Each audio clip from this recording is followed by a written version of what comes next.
The high school alumni group chat started pinging in the dead of night. Someone, probably bored and nursing a drink, threw out a prompt. 3 keywords to describe your high school experience. Go. The chat, which had been dormant for years, suddenly saw a name pop up that made my heart skip a beat. It was Camille Sterling, the undisputed prom queen of our graduating class. Vibrant, she wrote, passionate. Then, after a deliberate pause, she added one more, and Nate.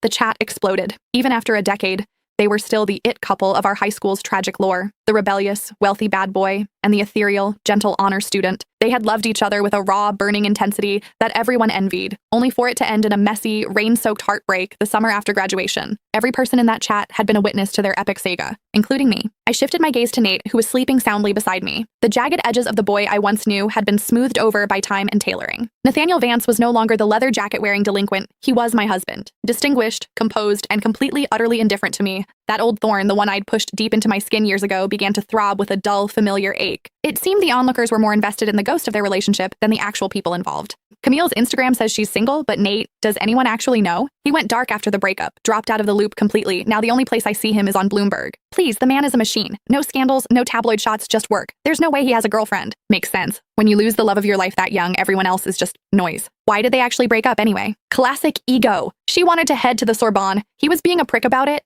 They both leaned into the drama instead of the compromise. Ugh, it's like a second chance romance novel waiting to happen. I'm obsessed. They kept spinning the fantasy, and I kept my mouth shut. I stared at the ceiling, wondering if I was the noise. Was I just the compromise he made when he realized he couldn't have the real thing? I reached over to turn off the lamp, but Nate's phone lit up on the nightstand. Unknown. I'm back, Nate. There was no contact name, but I didn't need one. Only Camille called him Nate with that specific, casual intimacy. He was out cold, his hand resting instinctively over my stomach as it often did in his sleep.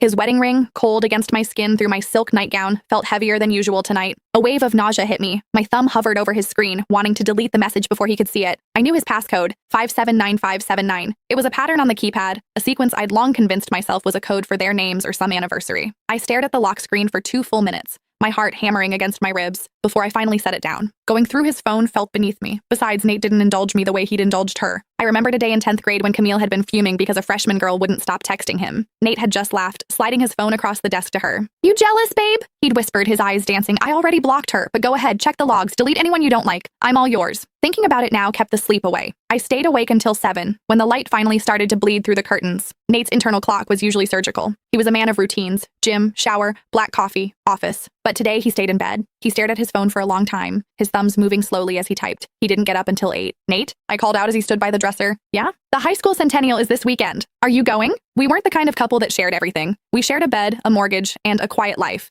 Yet I had to find out about the biggest event of the year from a group chat while he slept inches away. He paused, adjusting his cufflinks. "Yeah,